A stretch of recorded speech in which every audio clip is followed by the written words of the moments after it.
আসসালামু আলাইকুম ভিউয়ার্স, সবাইকে আমার চ্যানেলে স্বাগতম। আশা করি সবাই ভালো আছেন। আজকের ভিডিওর টপিক হচ্ছে মেয়েদের বিবাহ হইবার তাবিজ। এরকম অনেক ক্ষেত্রে দেখা যায় যে কিছু মেয়েদের বিয়ে হয় না, বিয়ের প্রপোজাল আসে বাট বিয়ে ভেঙে যায়, অথবা কোনো কারণে বিয়ের প্রপোজালই আসতেছে না, মেয়ের বিয়ের বয়স পার হয়ে যাচ্ছে।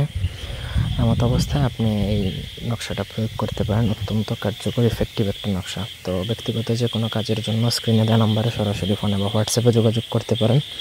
যে কোনো কাজ করা যাবে, দেশে বা দেশের বাইরে থেকে যোগাযোগ করতে পারেন।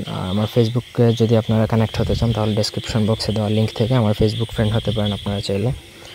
তো স্ক্রিনে দেওয়া নকশাটা আপনাকে ভোজপত্রের মধ্যে গুরুচন কালি অথবা কম কালি দ্বারা লিখতে হবে।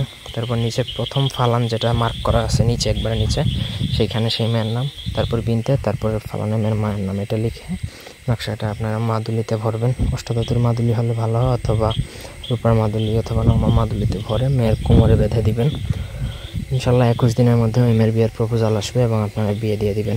প্রথম যেই প্রপোজালটা আসবে সেটাতেই রাজি হয়ে যাবেন, কারণ এটা যত লেট করবেন তত সমস্যা হবে। সেজন্য ফার্স্ট যে প্রপোজালটা আসবে এই নকশা ধারণ করার পরে সেই প্রপোজালেই আপনারা রাজি হয়ে বিয়ে দিয়ে দিবেন। 1000% ওই মেয়ের বিয়ে হয়ে যাবে।